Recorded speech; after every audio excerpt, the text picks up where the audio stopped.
சமாதான வெள்ளக்கொடியை இறக்கியிருக்காங்கன்னா அதோட அர்த்தம் என்னவா இருக்கும்னு யோசிச்சுக்கிட்டே பரஞ்சோதி ஒரு நிமிஷம் அதே இடத்துல நின்னாரு. அந்த நிமிஷத்துல அவர் மனசுல நினைச்ச கேள்விகளுக்கெல்லாம் பதில் சொல்ற மாதிரி கோட்டை மதில் அப்போ இருந்துச்சு. இவ்வளோ நாளும் வெறுமையா இருந்த கோட்டை மதில் மேல இப்போ கையில வேலோட வரிசையா வீரர்கள் நின்றுட்டு இருந்தாங்க. மகாராஜாதி ராஜ சளுக்க குல திலக திரிபுவன சக்கரவர்த்தி சத்யாச்சிரய புலிகேசி நீடூழி வாழ்கன்னு இடி முழக்கம் மாதிரி ஒரு குரல் சொன்னதும் அதை தொடர்ந்து ஜெய விஜயி பவனு ஆயிரக்கணக்கான குரல்கள் ஒரே நேரத்துல சொல்லுச்சு. அந்த அதிசயமான காட்சியை பார்த்து பரஞ்சோதி கொஞ்ச நேரம் திகைச்சு போய் நின்னாரு. அப்போ கோட்டை வாசலோட உச்சியில ஒரு கம்பீரமான உருவம் நின்னு சுத்தி முத்தி பார்த்துட்டு இருந்துச்சு. அந்த உருவம் புலிகேசி சக்கரவர்த்தியோடதுதான், சந்தேகமே இல்ல.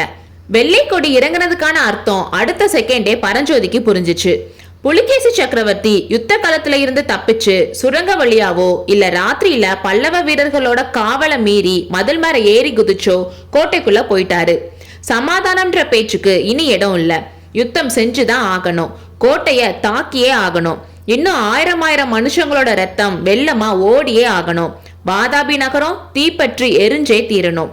இப்படி சேனாதிபதி யோசிச்சுட்டு இருக்கிறப்போ கோட்டை வாசல் உச்சியில இருந்து திடீர்னு ஒரு அம்பு ஜிவ்னு பறந்து வந்துச்சு.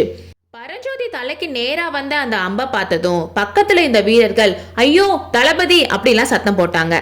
ஒரு செகண்ட் அவங்களோட இதய துடிப்பெல்லாம் நின்னே போச்சு. ஆனா நல்ல வேலையா அந்த அம்பு சேனாதிபதியோட தலைக்கு மேல 1 இன்ச் உயரத்துல பறந்து போய் அவருக்கு பின்னால பூமியில குத்தி நின்னுச்சு. மத்த எல்லாரும் பயந்தப்பவும் சேனாதிபதி பயப்படவே இல்ல. முகத்துல சிரிப்போட தரையில பாஞ்ச அம்பை எடுக்க சொல்லி கட்டளையிட்டாரு. அதுல ஒரு ஓலை ஒண்ணு கட்டி இருந்துச்சு. அதை பிரிச்சு பரஞ்சோதி படிச்சாரு. அதுல வெற்றி அல்லது மரணம்னு எழுதி இருந்துச்சு. பரஞ்சோதியோட மனசுல இருந்த ஒரு பெரிய பாரமே இறங்கின மாதிரி இருந்துச்சு. அவரோட மனசுல நடந்துட்டு இருந்த போராட்டத்திற்கு இனி இடம் இல்ல. மறுபடியும் யுத்தத்தை ஆரம்பிச்ச பொறுப்பு புலிகேசி தலையில விழுந்துருச்சு. இனிமேல் மனசுல தயக்கம் எதுவும் இல்லாம கோட்டை தாக்குதல ஆரம்பிக்கலாம். பரஞ்சோதி இப்படி முடிவுக்கு வந்ததும் பக்கத்துல இருந்த ஒரு வீரனை பார்த்து, சடையா, அந்த கோட்டை வாசல்ல இருக்க கணபதி விக்கிரகம் கண்ணுக்கு தெரியுதான்னு கேட்டாரு. தெரியுது சுவாமி, நீங்க விக்கிரகத்துக்கு பக்கத்துல நின்னு பார்த்தப்போ நானும் கவனிச்சேன்னு சொன்னான். நல்லது, உனக்கு ரொம்ப முக்கியமான காரியம் ஒண்ணு தரேன்.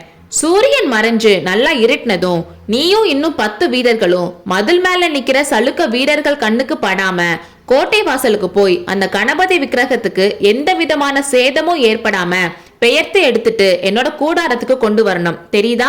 நீ அந்த விக்கிரகத்தை பத்திரமா கொண்டு வந்து சேர்க்கறத பொறுத்து தான் நமக்கு இந்த கடைசி யுத்தத்துல வெற்றி கிடைக்கும்னு சொன்னாரு. அப்படியே சேனாதிபதி, விநாயகரோட விக்கிரகத்தை ரொம்ப பத்திரமா கொண்டு வந்து கூடாரத்துல சேர்க்கிறேன்னு சடையன் சொன்னான். உடனே பரஞ்சோதி குதிரை திருப்பிக்கிட்டு மாமல்ல சக்கரவர்த்தி தங்கி இருந்த கூடாரத்துக்கு வேகமா போனாரு. சக்கரவர்த்தியோட கூடாரத்துல ஏற்கனவே மத்த தளபதிகள் எல்லாம் இருந்தாங்க. கடைசியா சக்கரவர்த்தியோட கட்டளைய வாங்குறதுக்காக எல்லாரும் போயிருந்தாங்க. பரஞ்சோதிக்காகத்தான் சக்கரவர்த்தி காத்துட்டு இருந்தாரு. அவர் ரொம்ப அமைதியா பக்கத்துல இருந்தவங்க கிட்ட சாதாரணமா பேசிட்டு இருந்தாரு. கோட்டை வாசல்ல வெள்ளை கொடி இறக்கப்பட்ட விவரமும் கோட்டைகள் மேல சளுக்க வீரர்கள் யுத்தத்துக்கு ரெடியா நிக்கிறதும் அவங்க யாருக்கும் தெரியாது. சளுக்க வீரர்கள் போட்ட சத்தத்தை பல்லவ வீரர்களோட கோஷம்னு நினைச்சிட்டு இருந்தாங்க. அந்த மாதிரி அமைதியா இருந்த சக்கரவர்த்தியோட கூடாரத்துக்குள்ள பரஞ்சோதி புயல் மாதிரி நுழைஞ்சாரு. பிரபுன்னு பரஞ்சோதி பேசுறதுக்குள்ளேயே, சேனாதிபதி, ஏன் இவ்வளவு பரபரப்பு? இந்த 3 நாள் யோசிச்சு பார்த்ததுல உங்க யோசனை தான் நல்லதுன்னு முடிவு பண்ணிருக்கேன். கோட்டையோட சரணாகதியை ஏத்துக்கிட்டு யுத்தத்தை நிறுத்துறதுன்னு முடிவு பண்ணிட்டேன்னு சக்கரவர்த்தி சொன்னாரு. பிரபு, நான் ஒரு முட்டாள். நீங்க சொன்னதுதான் நியாயம், தர்மம் எல்லாம். என் யோசனைப்படி 3 நாள் தாமதிச்சதே தப்பு. பிரபு, கோட்டை வாசல்ல வெள்ளை கொடி இறங்கிருச்சு. கோட்டை சுவர் மேல சளுக்க வீரர்கள் போர்க்கோளத்துல நிக்கிறாங்கன்னு சொன்னாரு. இதை கேட்டு அங்க இருந்த எல்லாருக்கும் ஆச்சரியமாவும் ஆத்திரமாவும் இருந்துச்சு. சேனாதிபதி, நீங்க சொல்றது உண்மைதானான்னு மாமல்லர் கேட்டாரு. உண்மைதான் பிரபு, என் கண்ணால பார்த்துட்டு நேரா இங்க வரேன்னு சொன்னாரு.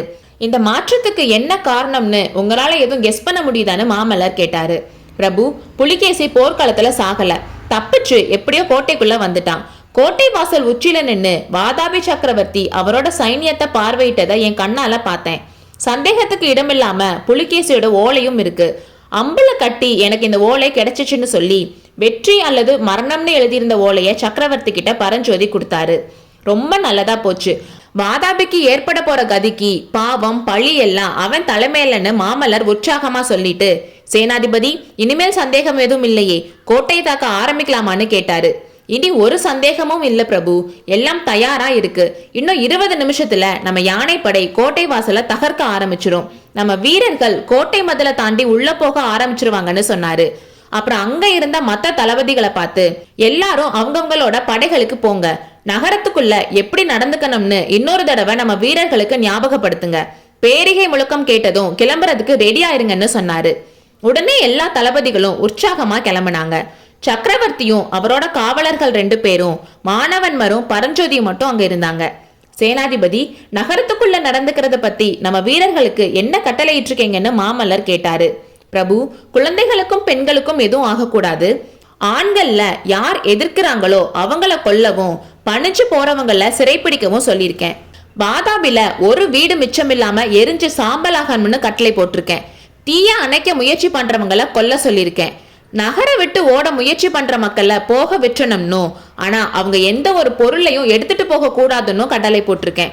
நம்மளோட வீரர்கள் வாதாபில இருந்து அவங்களால முடிஞ்ச வரைக்கும் செல்வங்களை எடுத்துட்டு வரணும்னு, ஒவ்வொருத்தவங்களும் எடுத்துட்டு வரதுல பாதி அவங்களுக்கே திருப்பி கொடுப்போம்னு சொல்லியிருக்கேன். இன்னும் ஏதாச்சும் கட்டளை இருந்தா சொல்லுங்க பிரபுன்னு பரஞ்சோதி சொன்னாரு. சேனாதிபதி, நான் சொல்றதுக்கு நீங்க எதுவுமே மிச்சம் வைக்கல, எல்லாமே முன் யோசனையோட செஞ்சிருக்கீங்கன்னு மாமல்லர் சொன்னாரு. பிரபு, இன்னும் ஒரு முக்கியமான காரியம் இருக்கு, அது நம்ம இலங்கை இளவரசருக்கு வச்சிருக்கேன், நீங்க கட்டளையிடணும்னு பரஞ்சோதி சொன்னப்போ மாமல்லர் பதில் சொல்றதுக்குள்ளேயே சேனாதிபதியின் கட்டளைக்கு காத்திருக்கிறேன்னு மானவர்மர் சொன்னாரு. வாதாபி சக்கரவர்த்தியோட அரண்மனையில உலகத்துல வேற எந்த அரண்மனையிலயும் இல்லாத செல்வங்கள் இருக்கிறதா கேள்விப்பட்டிருக்கேன். ஹர்ஷவர்த்தனர் 5 வருஷத்துக்கு ஒரு தடவை அவரோட செல்வங்களை எல்லாம் மக்களுக்கு தானம் செஞ்சிருவாராம். ஆனா புலிகேசி 30 வருஷமா சேர்த்து வச்ச குபேர சொத்துக்கள் எல்லாம் அவனோட அரண்மனையில இருக்கு. அந்த செல்வங்களை எல்லாம் பத்திரமா வெளியே எடுத்துட்டு அப்புறம்தான் அரண்மனையை எரிக்கணும். இந்த பொறுப்பை மானவன்மர் ஏத்துக்கணும். அவருக்கு உதவி பண்ண தனியா 5000 வீரர்கள் வச்சிருக்கேன்னு சொன்னாரு. இதெல்லாம் மாமல்லரை பார்த்துதான் பரஞ்சோதி சொன்னாரு. சேனாதிபதி, உங்க விருப்பத்தை மானவன்மர் நிறைவேற்றுவாரு. ஆனா வாதாபி நகருக்குள்ள அரண்மனை செல்வங்களை தவிர காப்பாற்ற வேண்டிய செல்வம் வேற எதுவும் இல்லையா? அதை பத்தி என்ன ஏற்பாடு செஞ்சிருக்கீங்கன்னு மாமல்லர் கேட்டாரு. சிவகாமி தேவியை பற்றி தான் சக்கரவர்த்தி கேட்கிறார் என்பதை பரஞ்சோதி தெரிந்து கொண்டார். அடுத்த அத்தியாயத்தில் சந்திப்போம்.